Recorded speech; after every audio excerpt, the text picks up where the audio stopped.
Wahyudi. Nah, ini bahan-bahan itu tadi yang ternyata masyarakat juga sudah mulai merasakan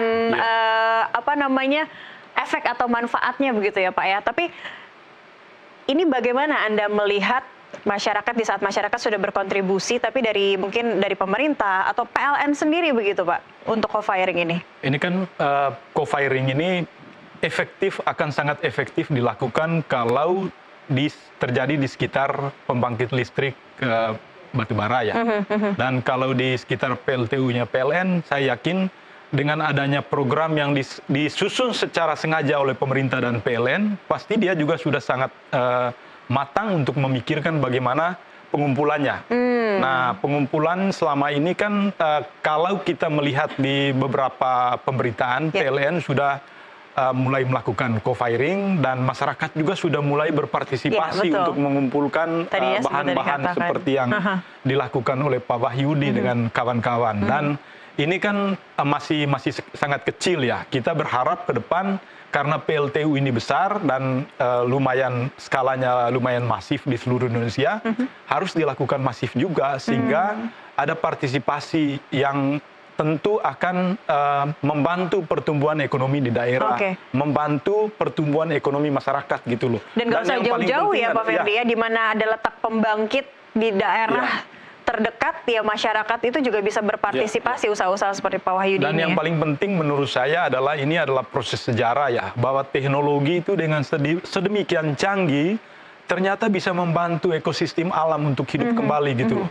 Kan PLTU ini kalau kita melihat bahwa dengan adanya pembangkit listrik dari PLTU, emisi karbonnya cukup tinggi, begitu juga dari BBM ya, sangat tinggi. Nah, proses alam ternyata ini membantu untuk membuat keseimbangan baru gitu loh, bahwa dengan teknologi yang sangat jauh, sangat canggih bisa membantu supaya alam kita bisa terjaga. Dan proses pengumpulan biomasa ini kalau dilakukan secara masif, ini akan menjadi keseimbangan baru untuk bisa menghasilkan emisi sampai nol. Dukungan yang paling terdekat dari pembangkit listrik itu tadi ya, dari mungkin ada komunitas masyarakat yang juga bisa melakukan hal yang sama untuk mengumpulkan bahan-bahan biomasa. Kita berharap ke depannya ada komunitas-komunitas masyarakat, paling kurang kalau di tempat yang jauh di sekitar PLTU-nya, daerah operasi PLTU-nya harus ada komunitas-komunitas yang secara sengaja mengumpulkan bahan-bahan untuk melakukan co-firing. Tapi Pak Ferdi, kalau dilihat dari sisi manfaat, ini pengembangan biomasa ini lebih efisien dan menguntungkan artinya dibanding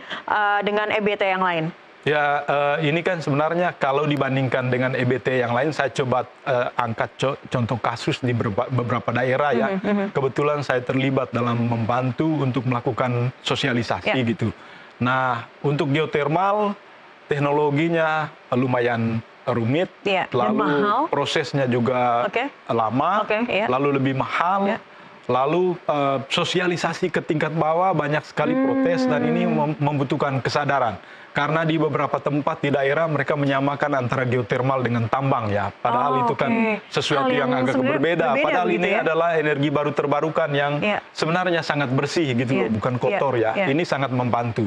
Nah, dengan biomasa ini saya kira ini adalah salah satu langkah dari pemerintah dan PLN untuk bisa menumbuhkan kesadaran bahwa partisipasi masyarakat untuk menciptakan emisi nol karbon itu penting ke depan. Karena dengan biomasa ini bahan bakunya sudah ada di sekitar bisa kita. Bisa dikatakan gitu justru bisa bisa minim penolakan juga dari masyarakat Enggak mungkin. Tidak mungkin ada penolakan, justru malah membersihkan sampah-sampah.